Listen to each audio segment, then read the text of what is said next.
เจียงกันเนาะไปให้มันหุมกันแล้วนะเพราะว่าแถวด้านนี้มันออกลายเลยแม่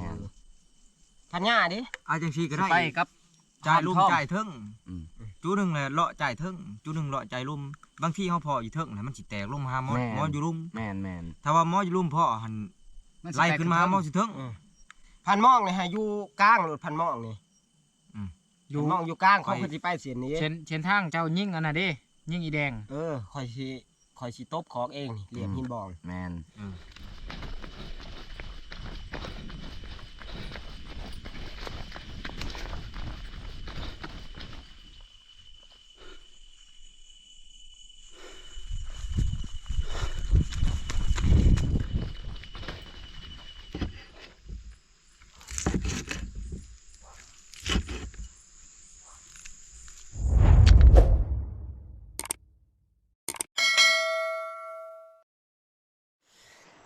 ทักทายสบายดีทุกคนสบายดียำคำๆนะ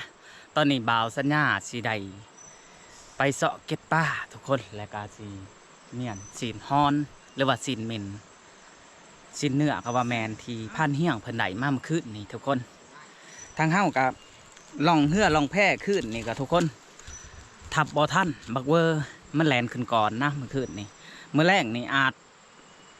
จะได้ทับแน่นอนคิดว่าทุกคนเพราะว่าเฮ้าสีใดไปนั่งต้นใหม่นะต้นหมากใหม่ก่อนอื่นไปหับส้มน้ำกันเลยทุกคนได้เต็มทั้งเลยนะทุกคนนี่คิดว่าสิบได้ปั้นนี่ได้เบิ่งคือว่าโบถือเพราะปันได้ทุกคนบาดมาใส่ทั้งแหละผู้ที่เต็มทั้งลายทุกคน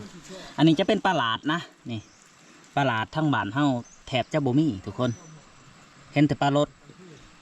ไปได้พันไงเมื่อยแห้งบ่บัดนี่เมื่อยแห้งเลยเพี้ยอะไร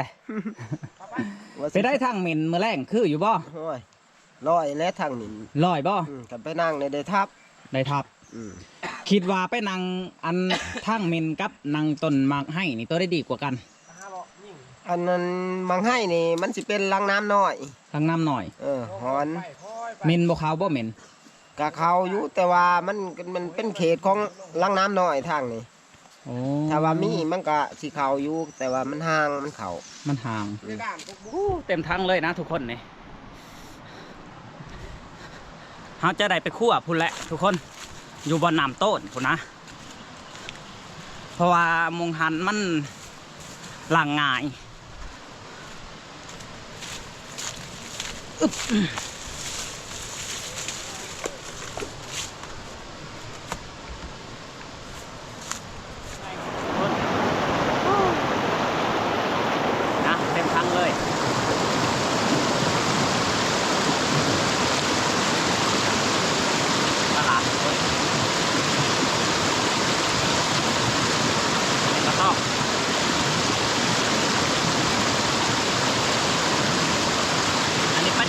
บ้านเบาสัญญาเจ้าของนี่นะทุกคน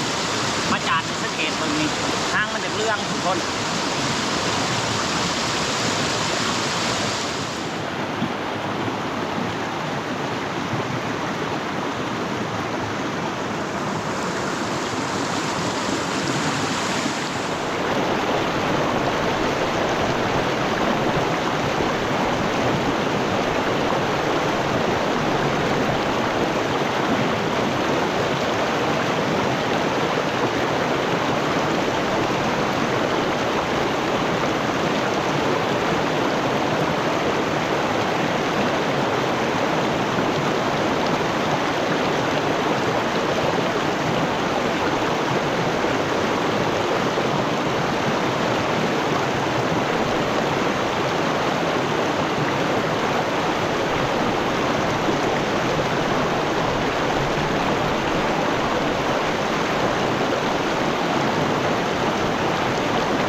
เซาะเก็ตสำเร็จนะทุกคนมีแต่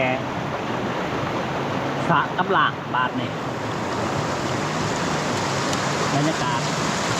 ย่ำบ่ายๆนะทุกคนหรือว่าย่ำแรงๆ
สำเร็จทุกคนบ้านนี้เต็มทั้งเลยนะ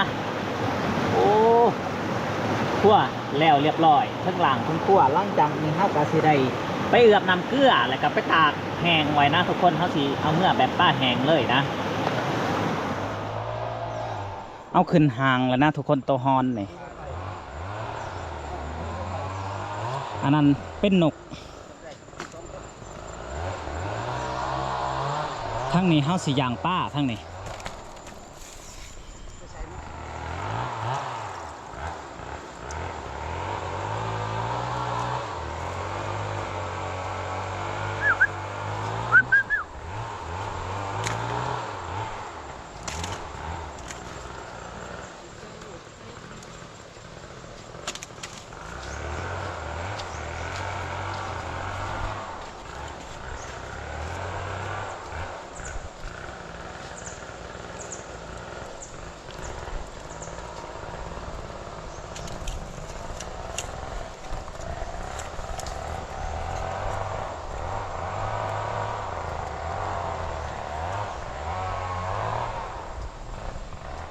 เริ่มแห้งแล้วนะทุกคนจังมากระสิบีนอีกนี่ตัวนี้ข้องเก่าต้มมาขึ้นในกาวาแมนทุกคนนี่แห้งเลยตะเว้นก็เริ่มคำทั้งพญาจอยก็หนึ่งเขาแล้วนี่กินเขาวกินน้ำแล้วก็สิไปไต่ต้าต่ออู้พันทองอะไรยังกินอ่ะนี่ฮะต้มมาว่าพันทองต้มป้าทุกคนพันต้มปลากดหลังจากกินข้าวกินน้ำแล้วก็สิไปรัดแรงนะทุกคนคำและบาทนี่ กินเลี้ยวผ่านท้องจัดเอง สื่นใจ ตื่นใจ ดมไม่ทั้งสืนใจฮะ โอ้ยนี่เด้เรื่องแถมเลย โอ้ นี่ คักแหละ ดมอันนั้นใดในพระดมถงสลิป เจ้าก็กินวาย โอ้ยขอบ่ไก่ได้ป่านี่ บ่กินปลาหลาด อือ กินบ่กินปลาหลาดพันใหญ่เพิ่นบ่กินปลาหลาดทุกคนพันดีอยู่บ่ พอได้ฟันนี่สังดอก บ่ได้พันนี่ช่าง เออ เป็นไรเพิ่นสิ อยู่ เพิ่นสิให้อยู่บ่ ให้ ทางใดทางใดเพิ่นว่าทางใด นะ ทางใดเพิ่นว่าทางพุ่นหรือทางพี่ ไปเบิดสองหันแหละ ได้หมดซอง เออ โอ้เพิ่นว่าเพิ่นสิให้ทุกคน มากินข้าวแรกน้ำกัน มื้อนี้บ่ได้พันแต่เพิ่นว่าให้คือเก่าเพิ่นว่าผู้ น้ำแรกก็สิออกกัดแรกนั่นมัน ดังไพ่ทุกคนคันถ้าบ่ดังไพ่นี่มันจะบ่แห้งนะมาทุกคนกินข้าวนำกัน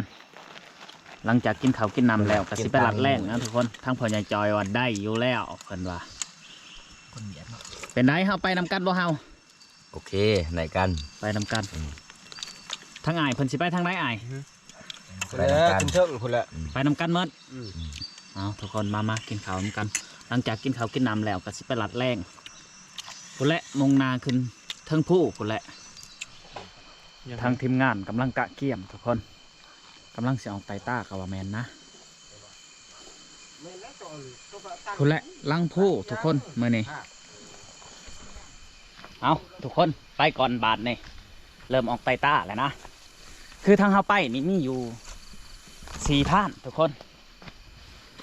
พานเฮี้ยงพานทองพานม่องแล้วก็พานใหญ่ทุกคนแล้วก็บาวสัญญาหาทั้งบาวสัญญานะไปทุกคนไปหลุดน้ำกัน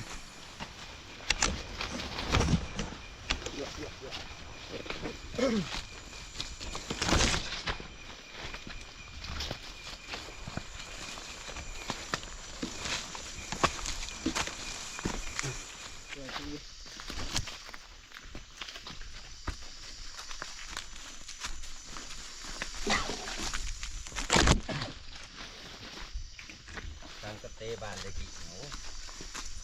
พวกเมืองคือสิ ทีมงานเขาออกไลน์เลยนะทุกคนเมื่อนี้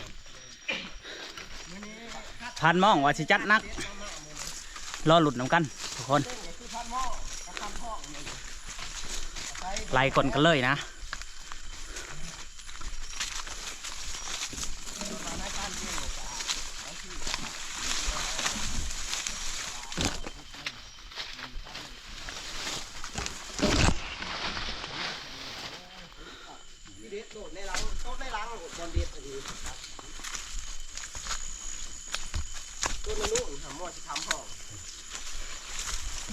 หอดลังพูดเลยทุกคนบ้านนี้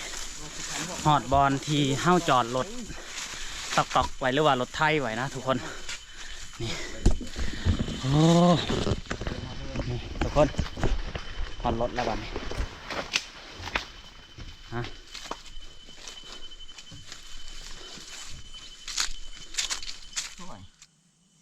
คอยนี่สิลงลุ่มพี่แล้วคอยนี่ทางหินบองพี่ คอยสิไปทางเสียนกลางเสียนหาเที่ยว ทางเที่ยวเนาะ อืม ข่อยสิไปทางลุม จะไปทางดุม เออ ซ้ำเฮ็ดซ้ำระยะได้ยินเสียงกันเนาะ ไปให้มันหุมกันแล้วนะเพราะว่า เออ แถวด้านนี้มันออกลายเลย แม่น พันหญ้าดิ อาจังซี่ก็ได้ ไปกับ จ่ายลุม พานทอง จ่ายเทิง อืม จูหนึงแหละเลาะจ่ายเทิงจูหนึงเลาะจ่ายลุมบางทีเขาพออยู่เทิงนะมันสิแตกลงมาหาหมอ แม่น หมออยู่ลุม แม่นแม่น ถ้าว่าหมออยู่ลุมพ่อหันไล่ขึ้นมาหาหมอสิเทิง พันหมองนี่ให้อยู่กลางรถพันหมองนี่ อยู่ พันหมองอยู่กลางเขาคือสิไปเสียนนี้ เช่นทางเจ้ายิ่งอันน่ะเด้ยิ่งอีแดง คอยสิตบของเองนี่เหลี่ยมหินบอง แม่น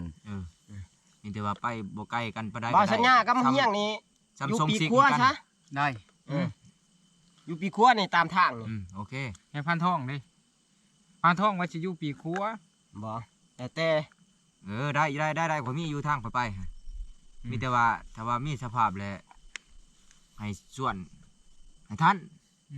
ไอ้พังกระบังกันนั่นแหละ พั พั ง ง เสี เสี ย ย ง ง ก ก ระ ระ บั บั ง งมีสติแต่ว่าเสียงกระบังอะไรให้หยุดพังโลด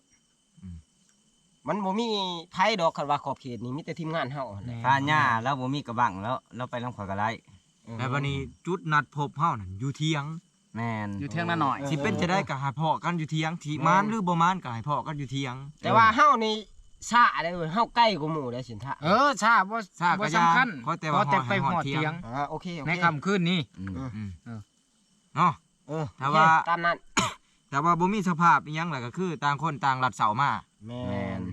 เนาะ โอเค เฮ้ โอเคไป โอเคไป ลุย แงกกันแหละทุกคนบาทนี่แต่เลาะตั้มที่เขาเจ้าว่างให้กว่าแมนนะเราหลุดน้ำกันทุกคนว่าสิพอหรือบ่พอทุกคนทับระบัดนี่โอ้โหว่าพันเฮียงพันทับยัง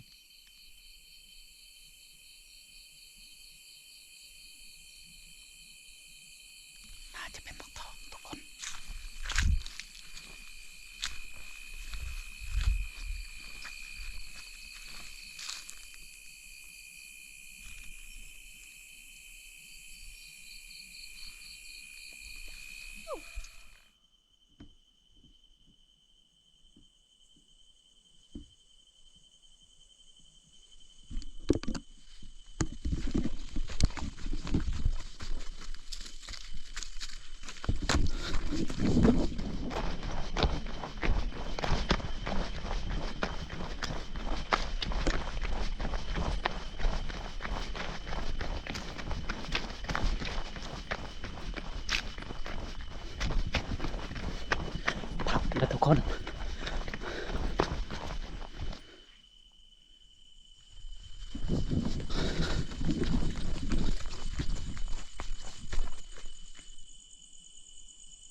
ลงทางนั้นป่ะ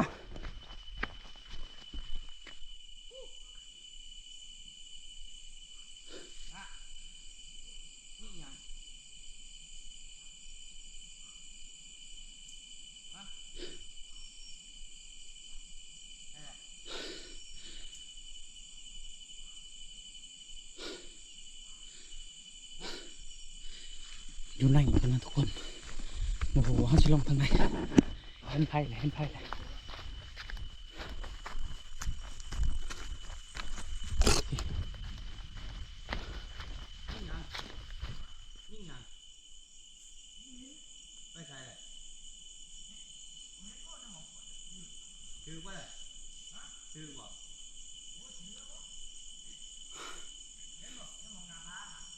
บอนได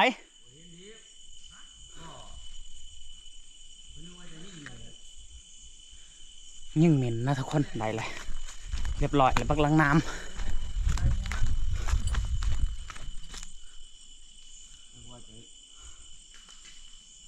อยู่ใช้อยู่เทิงผู้บ่อยู่เทิงผู้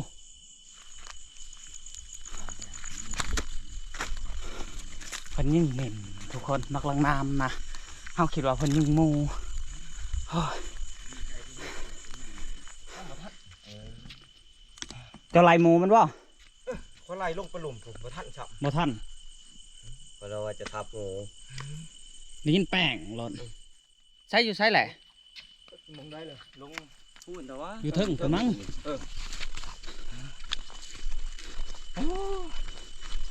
เกือบถ้าแม่นว่า ขันมันโมโหพูดเขายังอยู่เถอะ คันมันบ่ฮกคันขอได้บ่ซอง ได้บ่ช่อง กับคันว่าคอยหางนกท่านในนี่ยานี่มันอยู่จังซี่ โอ้ เสร็จ อยู่ควางกันเลย ภาพซองเลย แสดงว่ามีนออกแล้วมัน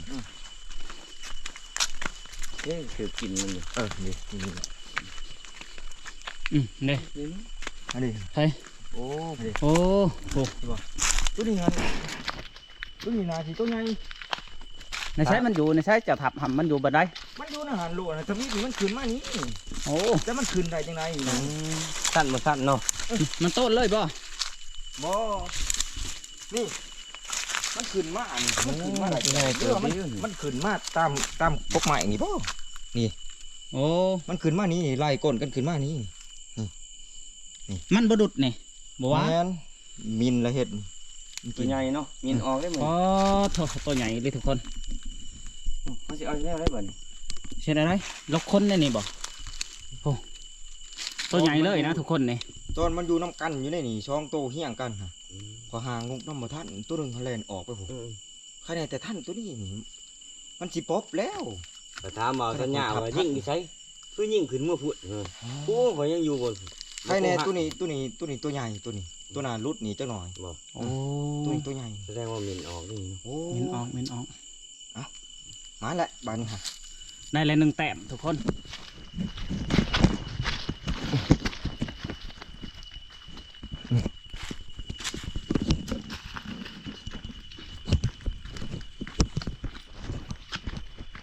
ป้องหันอะไรก็ได้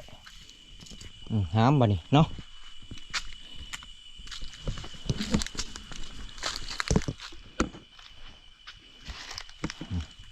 อดคนมันอยู่พี่เลยเป็นยังบ่เที่ยง ไปถอด ถอดบ่ได้เอามื่อถอดอยู่เที่ยงพุ่นแหละ เฮาสิเฮ็ดบ่ได้นี่ มัดขามัดแข้งแล้วก็หามเมื่อหามนำกัน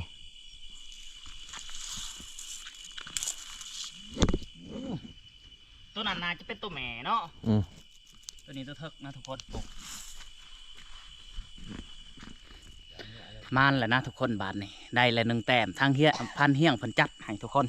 ที่แรกบ่าวสัญญาคิดว่าเพิ่นทับโมนะทุกคนบ่าวสัญญายังคุยโทรศัพท์อยู่ได้ยินบ๊อบหล่นยางมากับพันทองบ่เห็นแซงไผ่เพิ่นนะทุกคนบ่ฮู้ว่าเพิ่นไหลบักลังน้ำไหลโมมันสุดท้ายก็ได้ทุกคน คือเพิ่นได้นี่เพิ่นได้ตัวใหญ่เลยนะนี่ประมาณ15-16 โลนี่ได้ทุกคนมีแต่เฮาสิหาเครือแล้วก็สิห้ามพุ่นแหละไปเที่ยงหน้าหน่อยพุ่นแหละทุกคนไปทอนคนมันอยู่พุ่นแหละพันเที่ยงเพิ่นมัดเลยทุกคนพุ่นแหละห้ามเมื่อเที่ยงพุ่นไปทอนคนอยู่พุ่นแหละอย่างน้อยเฮาก็ได้แหงมากก็ยิ่งดีได้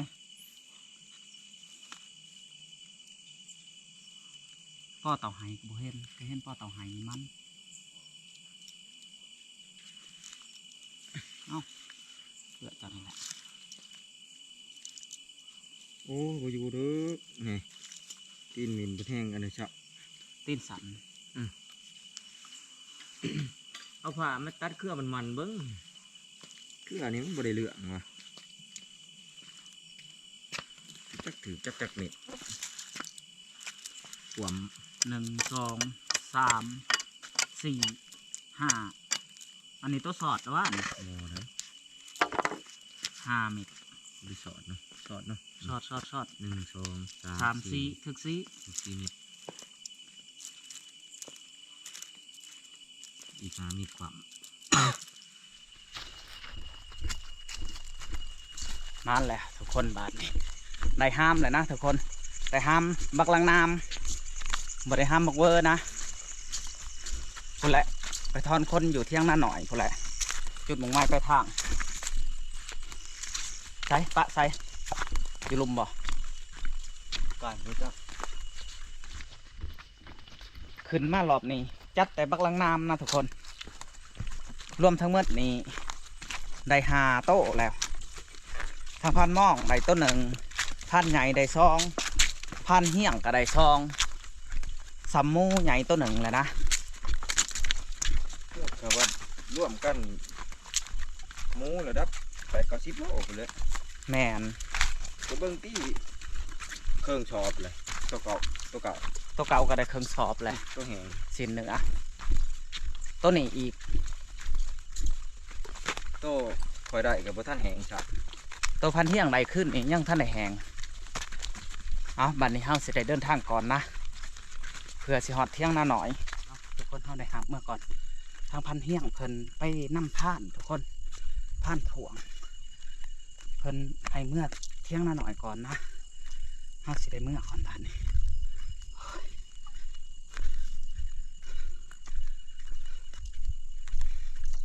ฮอดเที่ยงหน้าหน่อยแล้วทุกคนบัดนี้โอ้ยทางเฮากับสิได้ดังไพ่ก่อนนะทุกคนดังไพ่แหละทอนคนกลางนามทางทีมงานคือพันเฮียงเพิ่นนำผ่านทุกคนมาหลังจากเฮามาหอดเครื่องทางนี่ยินผ่านห้องทุกคนผ่านทึกนะทางพันเฮียงเพิ่นนำไปทั้งพันใหญ่กับพันม่องนี่จะอยู่โหตามที่เฮาว่างไว้นะทุกคนแล้วก็พันท่องเพิ่นก็ไปคนเดียวทางเฮาก็มาคนเดียวทุกคนหามมาก่อนวันนี้เฮาก็สิได้ดังพืชดังไผ่ก่อนนะทุกคน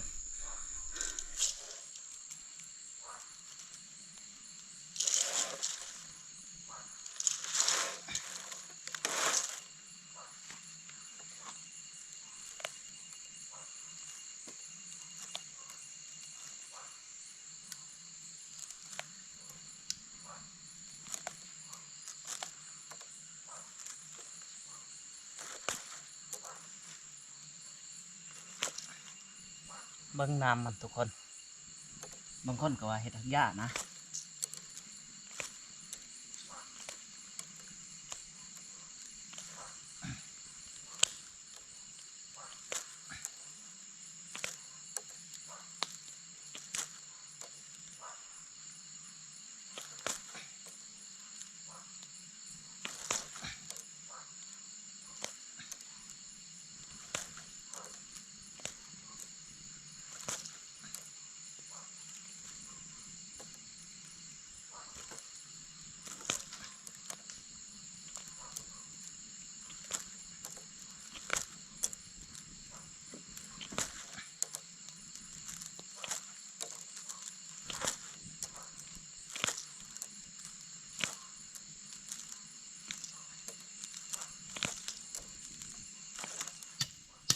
เฮาลกแล้วพันท่องเพิ่นว่าเอาผ่าตีเอาทุกคนเฮาเห็ดบ่เป็นให้เพิ่นเห็ดนะเพราะว่าเพิ่นสำนาญในการเห็ดลกแต่ด้นเติบแล้วนะทุกคนแต่ก็บ่แล้ว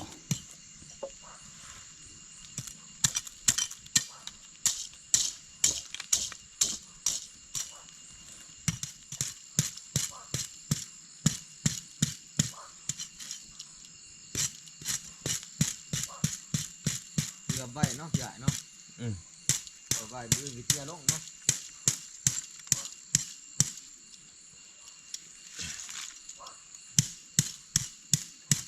เอาขั้วไว้เว้ย แล้วทุกคนบาดนี่มีแต่สิคั่วหลังจากคั่วแล้วเฮาก็สิตากหรือว่าย่างไว้นะทุกคน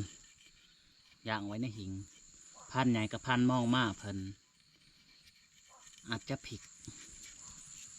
เพราะว่าทั้งทีมงานอย่ารับเพราะว่าเพี้ยแห้งทุกคน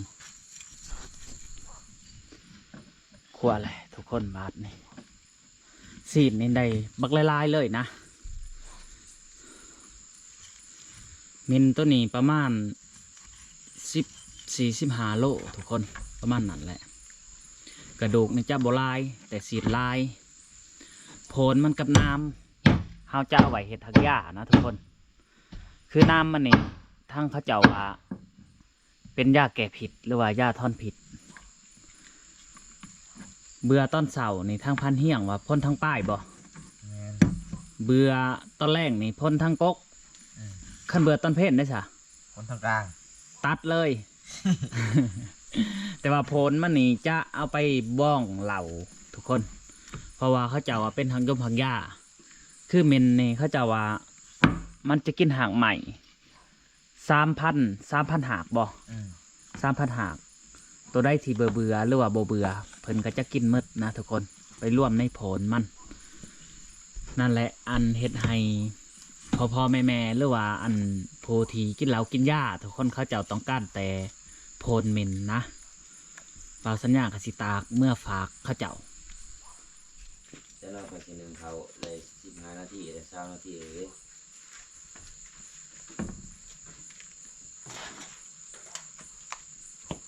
เอา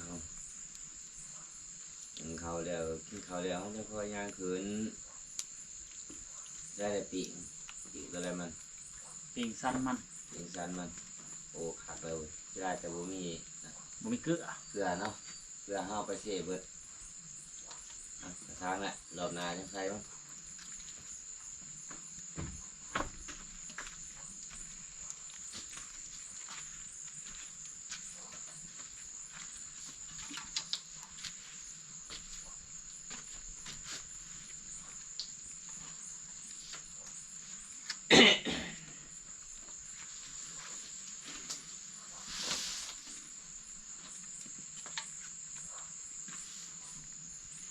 มาคน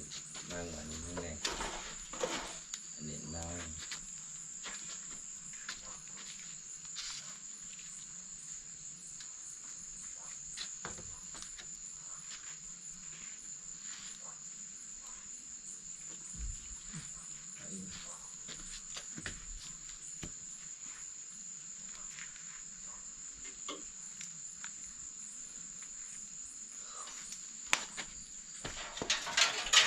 บ่ได้บ่นะ ยัง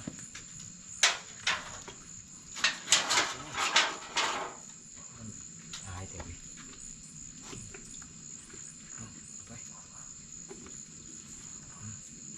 โอ้เต็มหิวเลยเต็มเลย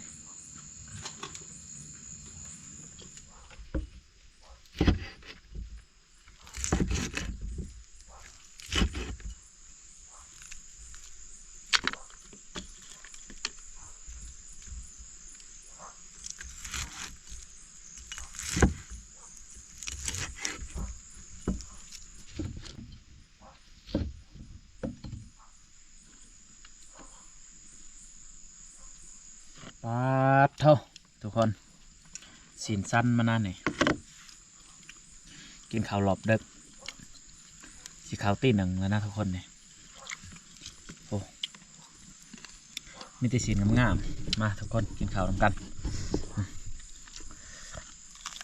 แซ่บเนาะทุกคนเส้นบักลาม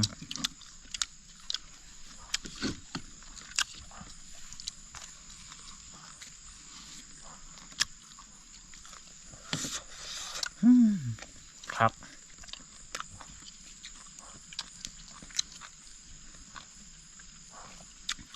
เขาหอนหลบดึกหลังจากกินข้าวกินน้ำแล้วเฮาก็สิได้ใจต้าต่อนะ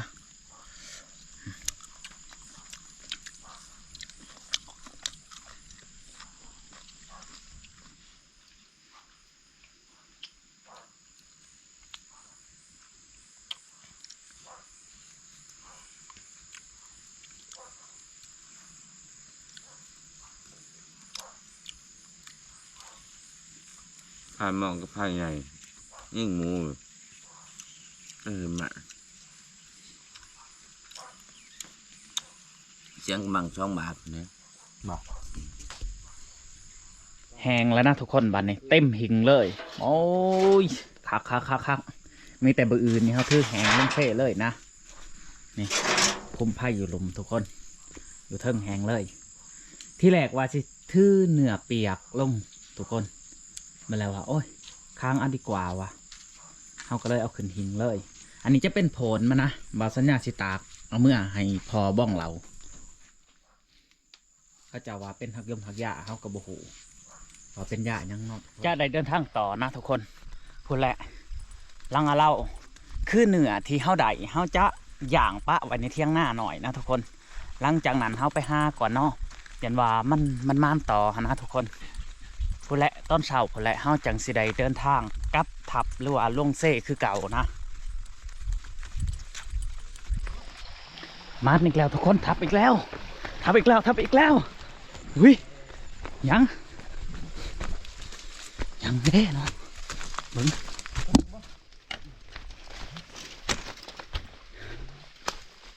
ยังพันฮอนเรียบร้อยอีกแล้ว เรียบร้อยแล้ว ใช้ นึกว่าบ่ถือ โอ้ฮอนทุกคนเรียบร้อยอีกแล้ว กำลังบ่แตกมีด น้องคงเป็นนะทุกคนนี่ฮอนทุกคนเลยเบิ้งคุยมันนี่ทุกคนโอ้มาหนึ่งแหลมหนึ่งแต้มที่ซองนะทุกคนเลยอันนี้จะเป็นฮอนแต่ว่าโตมันหน่อยกว่าเมนลายเถานะทุกคนต้นนี้ประมาณว่ากว่าโนผุกโอ้ทุกคนเลยโอ้โหเห็ดนะได้นี่เบิ้งแพงมันทุกคนนี่มันกระดิ่งแบบเดียวเลยทุกคนแต่ต้นนี้มันจะหน่อยกว่านะนี่สังเกตเบิ้งน้ำมันทุกคนน้ำมันจะหน่อยแต่ว่าเมนหันน้ำมันจะใหญ่นะทุกคนจะได้เดินทางต่อนะทุกคนฮ้อนที่เฮาได้เฮากระขางไว้แล้วก็ไผ่เพราะว่าบ่มีเวลาเห็ดเฮาต้องไหนเดินทางต่อนะก็คือจุดมุ่งหมายปลายทางเฮาก็คือลังผูกแหละทุกคน